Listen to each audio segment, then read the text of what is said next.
Well, hopefully everybody had a pretty acceptable weekend. So, due tomorrow night is your statistics lab. Remember a couple of things about the work. The work, you only have to show work for, why is it doing this? You only have to show work for questions 7 through 16. You can print out the student copy, write directly on that, and then upload it back, or you can just write it out on paper and upload it that way too. But just make sure that when you take a picture of it that you're either scanning it or just taking a picture of it with your phone. Don't take a picture with a webcam, laptop, or Chromebook camera.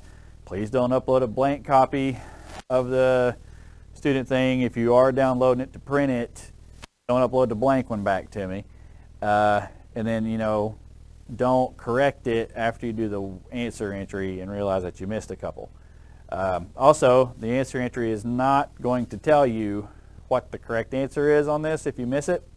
So you need to be very, very careful with your work. Remember, when you're doing the box plots, the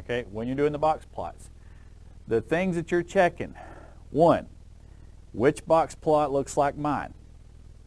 Okay, if there are more than one that look like your box plot, check your 5-number summary. Okay, and it's not going to be painfully obvious. You may have to look at it really close and realize, oh, this one's off by as little as like a tenth. And so it may not be a big difference. Okay?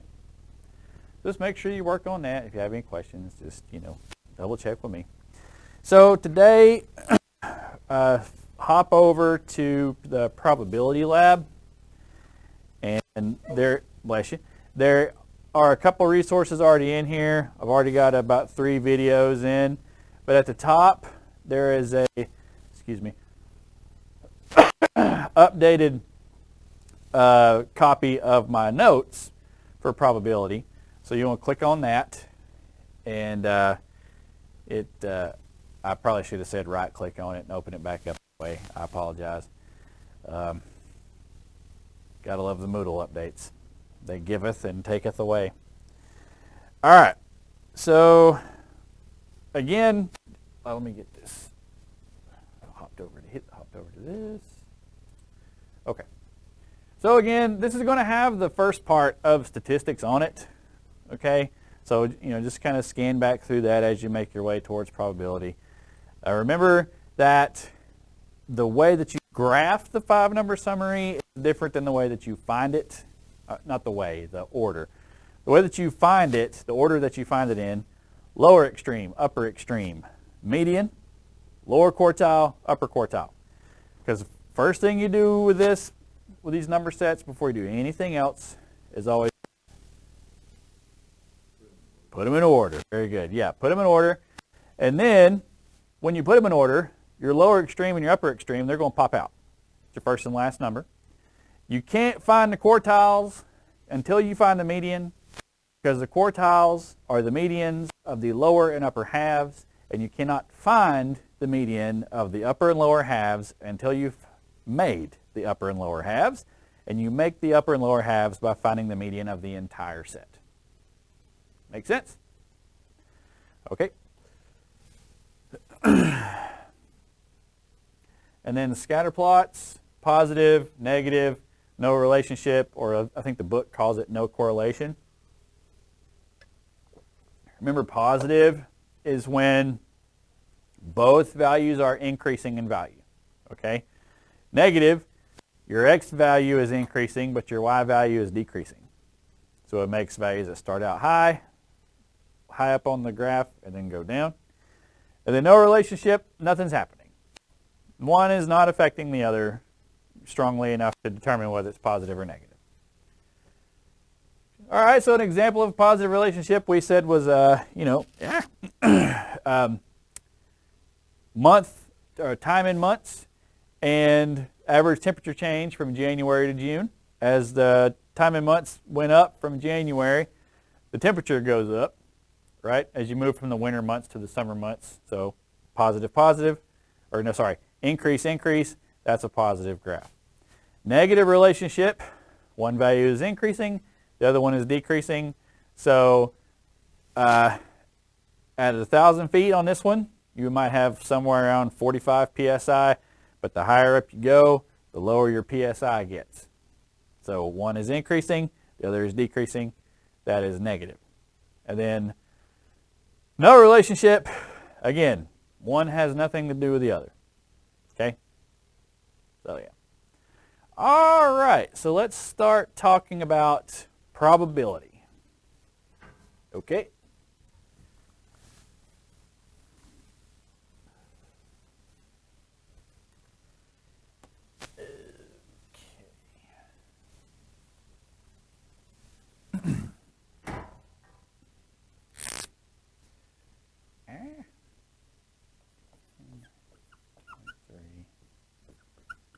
Probability. Is this the bad marker? Yeah, it's the bad one. All right.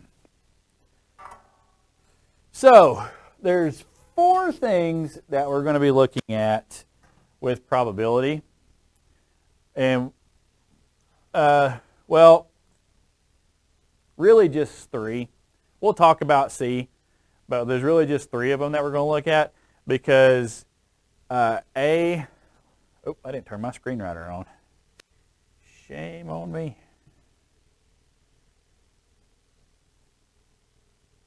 Oh, great. Give me one. Oh, sorry to say. Give me one of them days.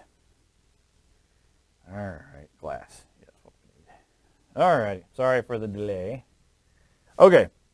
So, what was that? What was I saying? Oh, A, B, and D, not including odds, because we're not going to cover odds. A, B, and D, each of those 3 has a formula. And you know that we like formulas for the reason that formulas abide by the rule of a place for everything and everything in its place, right? We'll talk about C because it kind of pertains to these other 2. All right? But we'll get there. All right. So A, theoretical probability. Now, in the textbook, which is in my office because I forgot it, in the textbook PDF, if you want to pull that up, this is on page 413. All right. So, first thing we're going to look at, theoretical probability. All right. And I need to switch this camera. Bill E.T. Golly, I butchered that. All right, so theoretical probability, the short version is, it means what should happen. All right, what should happen. Now, the way that it works,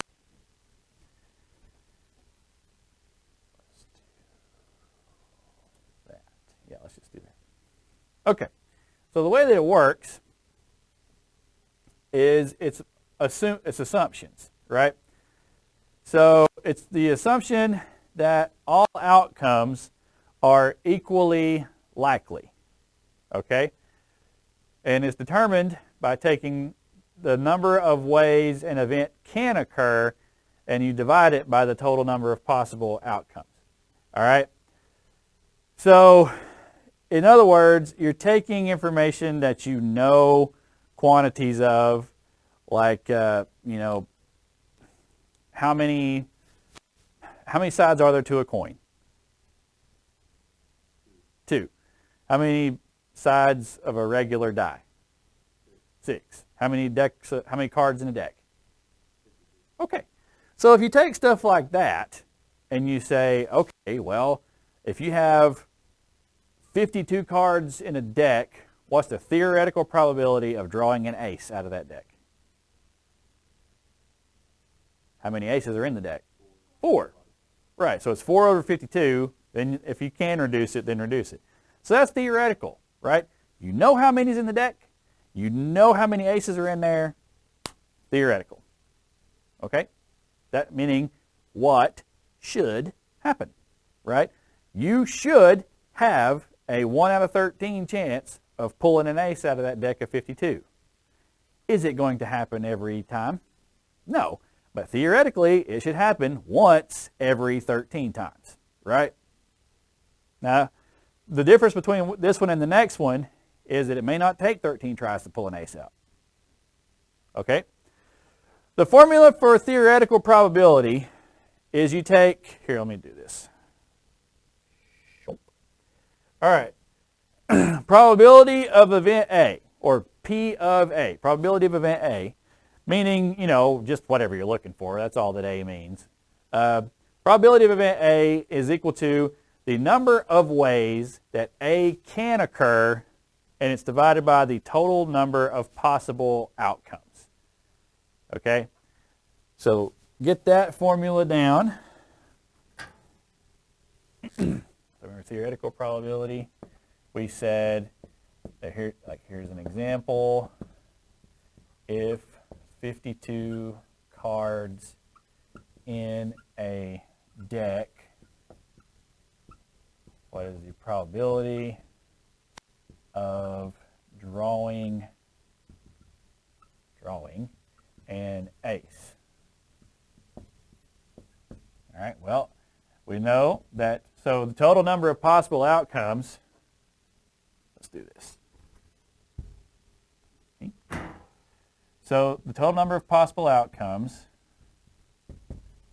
goes on the bottom. Well, the total number of outcomes is how many cards there were in the deck.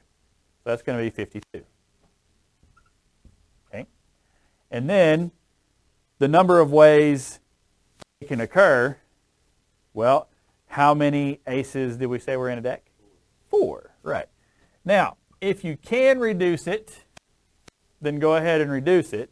So this becomes 1 out of 13, or sometimes the question may want it as a percent. So 1 divided by 13 is 0.0, we'll say 0.08 or 8%. It would round up to 8%. It was 0.0769, so it's close enough to 8, right? So that's just an example that we made on the fly. Okay?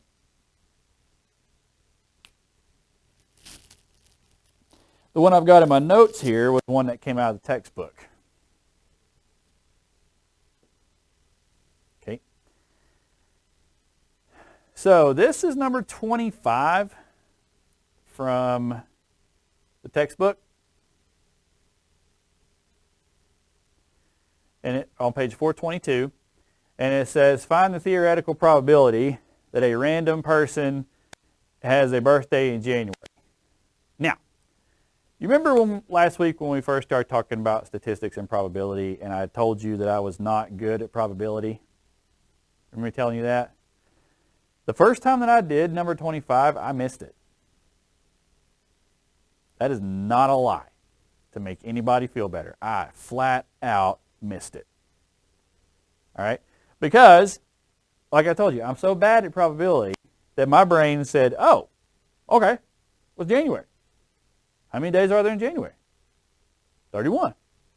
What's, you know, how many days can they have a birthday in January? Well, just one, right? They only have one birthday. So that's 1 out of 31. That is incorrect, as I found out the hard way. So, I wish a lot of things got over as well as that voice did. What I was actually supposed to do was look at it on a broader scale.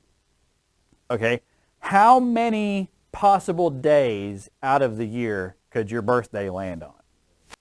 365. And then how many days are there in January? That's where that was supposed to go. Not in the bottom where I initially had it, because I stink at probability. So instead of it being 1 over 31, and I mean, like, I put that up there, I was proud of it, and I was like, yeah, yeah, and we're going to go on to the next problem. Then I was like, wait a minute. That's not what the book said it was. What did I do wrong? So yeah, it's 31 out of 365, which also converts to 0.08 or 8%. Okay. So you have to think about these a little bit. They're as I proved, red-handed. They are easy to mess up.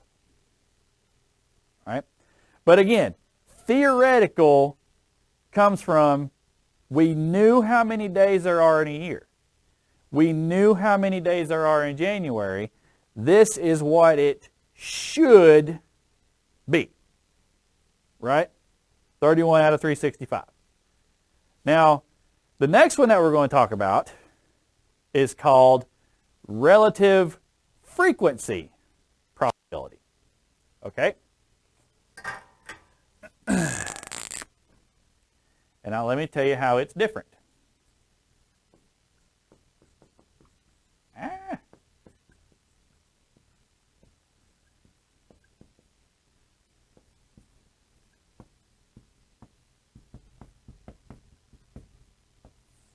Okay.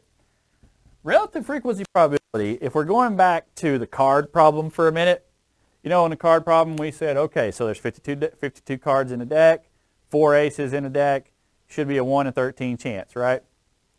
Theoretical probability says, okay, what if you'd actually pulled 13 cards out of that deck? Is it really going to be 1 out of every 13, or did you actually pull more than that? Or let's say, going back to this one over here before on the notes, let's say that you did a survey of 365 people asking them when their birthday was. First of all, we live in the day of, security breaches. So maybe don't do that. Like, when's your birthday? Thank you so much. That's all I needed. Bye-bye. So just say, what month maybe. What month were you born in? But anyway, theoretical probability is, we knew the outcomes. We knew the possible ways it could be. Relative frequency is you collected data, or you ran experiments, or you ran trials. You actually measured something, got information to figure out the probability of. Okay, so that's why the formula is a little different. So according to the book, relative frequency probability is based on observations and experiments. Okay, it means the relative frequency of the event of interest. So the formula is similar, but a little different still. So let me zoom it in. Oh, marker's still on. I wonder why I wasn't moving. So let me zoom it in a little bit for you here. Okay, so you can see how it's different.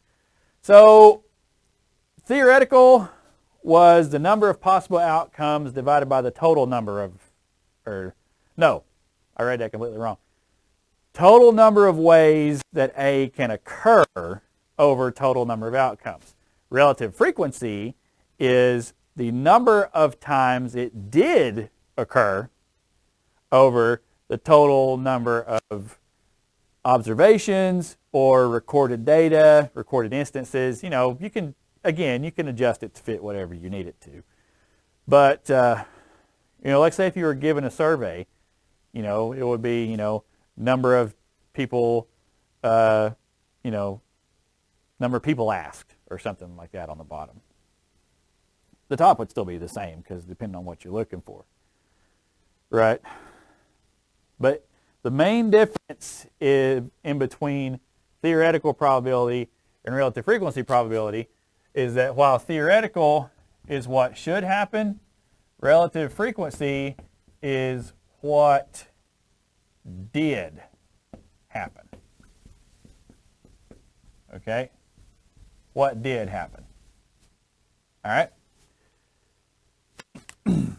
So, again, like say if you're flipping a coin, right? You're flipping one coin, and it's the old, a lot of people used to use this for probability. It's like, oh, you're flipping a coin. You're going to flip it one coin 100 times. What's the chance it'll land on heads every time? 50%, right? That's theoretical. Relative frequency is get out there and flip that coin, write down every time it popped up, then find the probability. See the difference now? Relative frequency, you're actually collecting it. Theoretical is like your hypothesis. All right, here's what it should be. Relative frequency, here's what I got. Make sense? Okay. So another example of this one would be, let's say, trying to, keeping it in the realm of the cards here. So we said that if 52 cards in a deck and 13 of them or 4 of them are aces, that's a 1 out of 13 chance, right? So let's say that you had 14 cards, you pulled 4 cards out, and let's say you got 2 aces. Okay, so 52 would be the total total number of cards, and then 2 would be the number of aces that you pulled.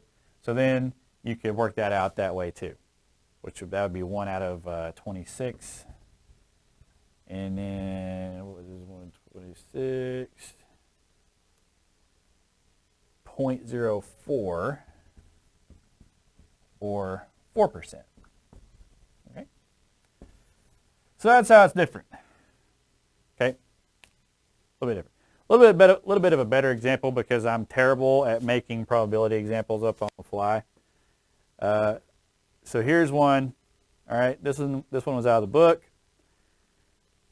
It's on page 423, number 29, and it says somebody was watching the local weather to see how many times out of 30 days that the local weatherman was right. They really must not have liked this guy. Or he's wrong a lot, But, there's a reason why they say, that weather people are really just the best guessers, right? And even still, they're wrong sometimes. Okay, so it says local weather is right 18 out of 30 days. What is the relative frequency probability that they're going to be right tomorrow? So here's what you do. Total number of observations. All right, you recorded data for 30 days. Let's say that you're retired and all you have left to do during the days, when your mind is slipping away to mush and, you're having to dab the dribble off your chin, is you're either going to go out on the porch and bark at cars, or you're going to try to figure out how to get this local weatherman fired. All right, so you recorded whether what he said in the morning actually happened in the afternoon for 30 days. Okay, let's say that out of those 30 days, he was right 18. So the probability of event A, the weatherman being right, is figured out by saying the number of times that A occurred divided by the total number of days that you were observing. So that's 18 out of 30, which dwindles down to 3/5, which becomes 0.6 or 60%. So 60% chance that he's going to be right tomorrow, much to your dismay. So, you ran your experiment for a month. It didn't prove to be fruitful. Time to go back out on the porch and bark at cars. Or go inside and watch Wheel of Fortune. Yeah. My best friend since first grade, I always aggravate him because the house on the other side of our fence came up for sale not too long ago, and I told him, hey, you need to buy this house. You want to move closer to town, come buy this house. And he's like, nah, I can't get good enough internet there. And I said, man, you are just killing our dream of us both retiring at the same time and just sit on the porch and barking at cars all day. He did not think that was as funny as I did.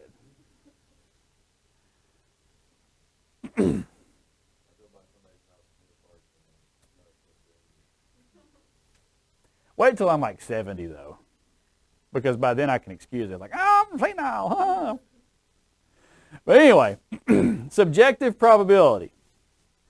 So with subjective probability, you're not really figuring anything. We mentioned earlier this one doesn't really have a formula. So subjective probability is an estimate based on experience or intuition. Okay? It's basically what you think will happen. All right? So let's say, something that me and my cousins used to do when we were kids. We used to go over to Lake Hiawassee, and we would try to throw rocks and hit the buoy that's floating out there, just, kind of off the point. And so let's say if I threw 10 rocks at it and I hit it 4 times, then I would say, someone would say, well, what do you think your chances are of hitting that buoy? I would say not good, because I only hit it 4 out of 10 times, right? Either couldn't throw it far enough or got it there and missed it, right? So it's based off of past experiences, stuff that you have actually done. I think the example that we used that I used up at Andrews this morning was, like, let's say that you're out playing airsoft or paintball with your friends, and you know from experience that if somebody's 50 yards away, that you can hit them 5 out of 10 times, right? So you've had 10 shots to take at somebody that's 50 yards away. You've hit them 5 out of 10 times. So you could say, I'm 50% sure I can hit that person with a paintball, right? Other examples would be, I'm 100% certain you'll like this car. Maybe the salesman, whatever particular model of car it is, everyone that's looked at it has bought it. Unlikely, but it could happen. Even if it's not true, the salesman will still say it, right? I mean, we all know what everybody thinks of car salesmen. No offense if anybody's relative is a car salesman. But we've seen the movies, we've seen the TV shows, we've seen the commercials, okay? That particular stereotype exists for a reason. Like, guys, I just want to look at the car. Don't push me. If you push me, you're going to push me out the door. I'm about 80% sure I just broke my foot. If you have broken your foot before, you got a pretty good idea of how much pressure it's going to take to break it. And if that amount of pressure hits your foot again, you'll be like, I think I just broke it again. Yeah. Or there's 0% chance they score a touchdown. You're watching your favorite team, and you've watched them enough to realize, like, there is no way they're going to score here. Yeah. You get the idea. They are predictions or estimates based off of prior experiences, things that you have seen or done yourself. That's why there's no formula for it, right? This is mainly just like if you're talking with your friends, right? Yeah. You remember Uncle Rico from Napoleon Dynamite? I bet I could throw a football clean over them mountains. There is a 0% chance that he could do that. Now, if he said, I bet I can hit Napoleon in the face with his stake as he's riding his bicycle, that was a pretty good shot. If you haven't seen that movie, you have no idea what I'm talking about, but I don't care. All right. We're going to talk real quick about the fairness test, and I'm going to pull up a couple of things to show you here. So let me go back to the Moodle page just for a minute. I want to take a breather. Take me a second to get this pulled up, because I don't want to write this on the board again. Okay. All right. So let's go here. Okay. So let's go down to, where are we at? Probability. Yeah, there we are. Okay. On the probability page, I need you to do 2 things. One, right here on this screen of this picture of the board from the spring where it says the fairness test, right-click on that and have it pop up in a new window, or tab, whichever one you like better.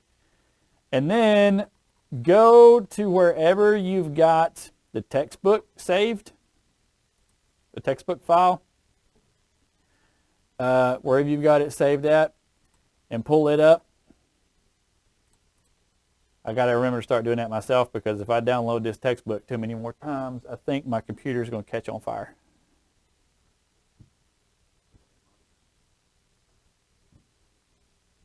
Now, I clicked on this. Where did it go? Come on, computer.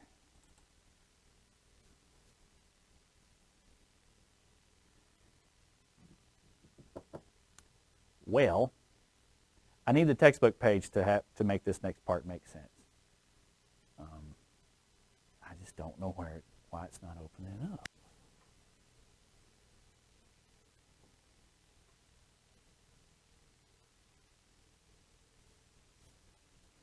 Of course it opens now. Oh, for Pete's sake. All right. Let's close that.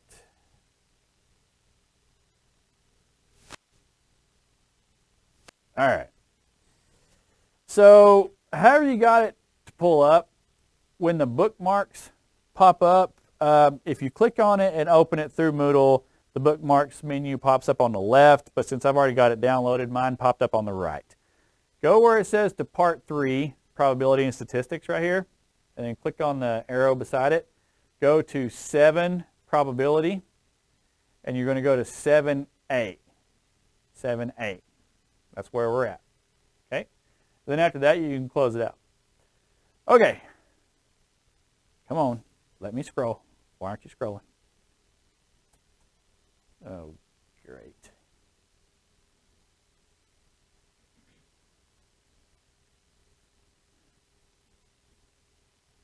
Why is this not letting me do this?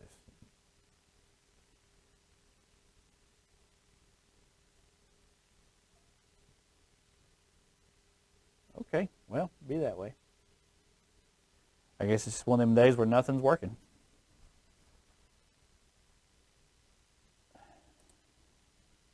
All right. Anyway,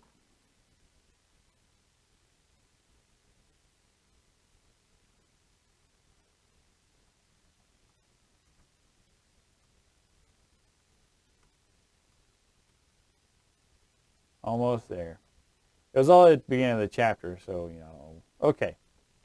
So you see this at the top of the page here where it says coin 1, coin 2, 4 times. Everybody see that?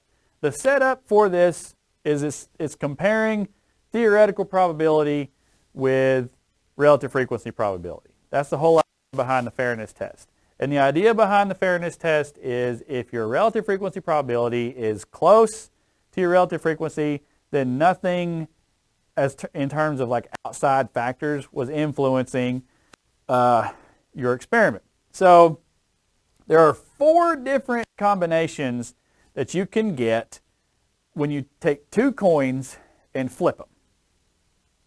All right? They can either both land on tails, which, since this experiment is only looking for heads, you would say, all right, outcome 1, 0 heads, meaning they both landed on tails, right? Outcome 2, first one tails, second one heads. Outcome 3, first one heads, second one tails. And then outcome 4, both on heads. So in other words, there's one outcome where you're not going to get any of the coins landing on heads.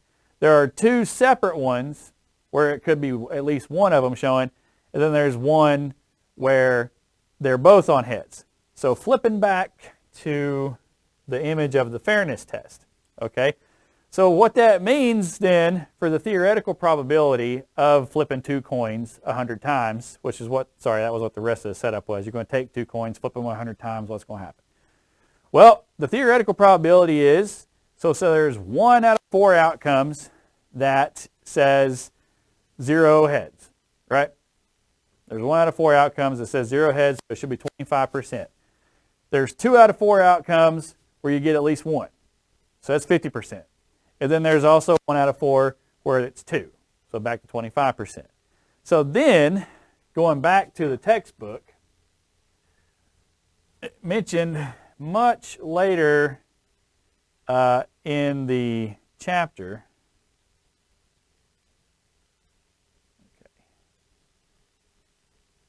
come on, what the actual outcomes were.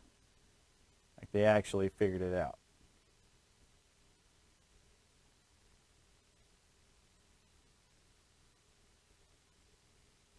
Somewhere.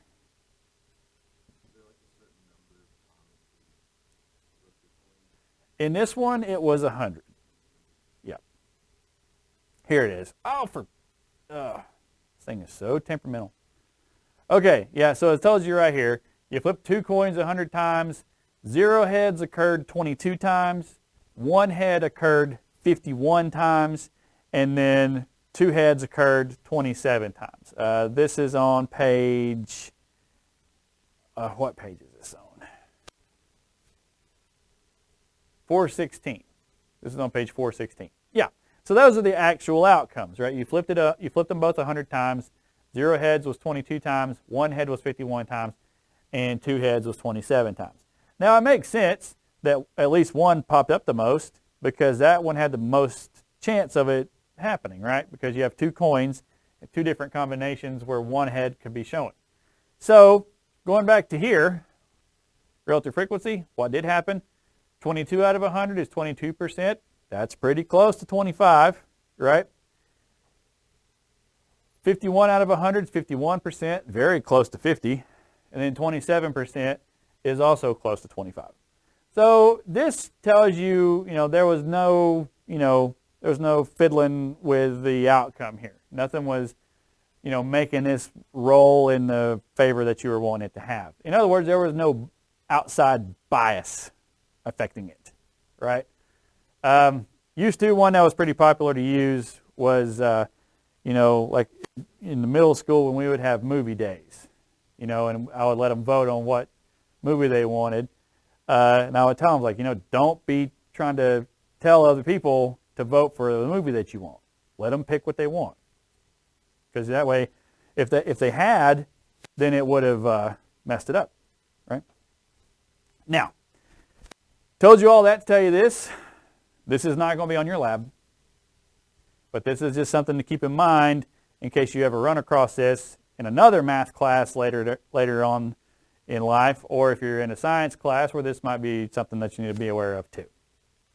Okay? All right. So, again, fairness test within a certain experiment. Compare the relative frequency probability with a theoretical. If the results are close to each other, it's fair. It's mostly used on things like coins, cards, things of that nature, okay? Events not occurring, pages 418 and 420, or through 420. So a little piece of information from page 412, it talks about the difference between the probability of something being 0 and the probability of something being 1. What it means is the probability of something being 0% and the probability of something being 100%, okay? If the probability is 0, it is impossible. It is not going to happen. Okay? It's like the probability of me growing wings the second I walk out that door. It's not going to happen. 0%. Right?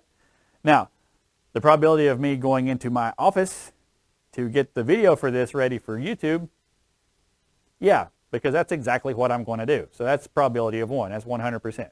Okay? So there's other things like that that are much more quantifiable for a scale like this. If something is 0, it's impossible. If it's 1, it's 100% certain. It's definitely going to happen. Something that you could measure that is if someone hits a baseball 450 feet in a 430-foot ballpark, it's going to be a home run, right? That's probability of 1. If it is 50%, or if like the probability comes out to be 0.5, it's what's called an even chance. It's like, could go this way, could go that way. And sometimes in betting terms, they call it a push. All right, so, it's not really in favor of one person or another. If it's less than 50%, it's called unlikely. And if it's more than 50, it's called likely. All right? Now, this is, of course, for events not occurring. Told you all that to tell you this. The formula for an event not occurring is based off saying, okay, if I'm looking for the probability of not drawing an ace from a deck of 52 cards, I first have to figure out what the probability of drawing an ace is, and then subtract that from 1. So for this example, the probability of not drawing an ace would be 1 minus 1/13, which would be 12 out of 13, or a pretty high chance that you're not going to draw an ace, right? So the formula for probability of something not occurring is 1 minus the probability of it occurring. Here's another example. This is from page 423, number 35. All right. The probability of not getting a 2 on a regular die. Again, before you can find the probability of not getting a 2, you've got to find the probability of getting a 2. So the probability of getting a 2, well, regular die. How many sides does it have? 6. One number on each side. So the probability of getting a 2 is 1/6, right? Okay. So the probability of 2 plus the probability of not 2 has to equal 100%, right? Because 1 or 100% means, all your outcomes. So the way that this is how the formula works. Now that you know what the probability of getting a 2 is, you can subtract that from 1 to get the probability of not getting a 2. So probability of probability of not getting a 2 is 1 minus the probability of getting a 2, or 1 minus 1/6, which is 5/6. So you have a 5/6 chance, or a 5/6 probability of not getting a 2. Okay. The odd stuff, what we'll do is we'll just kind of briefly, like 2 minutes, talk about it on Wednesday. But again, there is nothing about odds on the lab for this one. Okay. Now, the lab for probability should not be at the front of your mind right now, because you have statistics lab due tomorrow by midnight. Okay? Now, 2 of 9 have done the work, 4 of 9 have done the answer entry. Now, I mentioned last week or the week before about me having to fix the grade book, okay? And what happened with the fix was, if you had work entries that you hadn't turned in, the grade book was giving you too much credit at the time, so I had to go in there and fix it. Now, I did tell you at the beginning of the year, yes, work entries are still semi-optional in that you have to do most of them if you want to pass, right? That being said, some of y'all really need to turn this one in. And I'll do that. I mean, everybody really needs to, but to think about it, it's almost a free 50 points, right? Or at the very least, you're taking what you got on here and doubling it, right? Having it count twice, because I do grade them both. Again, going back to the problems for the statistics lab 1, I cannot stress this enough. The work for this only needs to be for problems 7 through 16. Okay? 7, 8, and 9 only find what it's asking you to do. One's asking for the mean, one's asking for the median, one's asking for the mode. Okay? 10 through 16, you're either doing just the 5-number summary or the 5-number summary and the box plot. Okay? 10 and 11, I think you're just doing, or 10, 11, and 12, you're just doing the 5-number summary. So 13 through 16, you have to make the box plot. Again, the main thing you have to do for these box plots, 1, make your own. Make your own box plot, okay? Put these numbers in order if they're not already. Get your 5-number summary. All right? Once you've got your 5-number summary, make your box plot. Then you're basically checking to see which one of these is yours. Okay? Now if you look, some of these have the same box plot. So if they have the same box plot, you've got to check the 5 numbers. Okay? So check its appearance, check its 5 numbers. Same thing here on 14. Get your 5-number summary, draw your box plot, check its appearance, check its 5 numbers. Same thing here. Ew. Get your 5-number summary, draw your box plot, check the box plot, check the numbers. Okay? Using process of elimination to get rid of some of these things. Okay? So, any questions about that? Okay. Both parts, the answer entry and the work entry, are due tomorrow night by midnight. Okay? All right. See you later.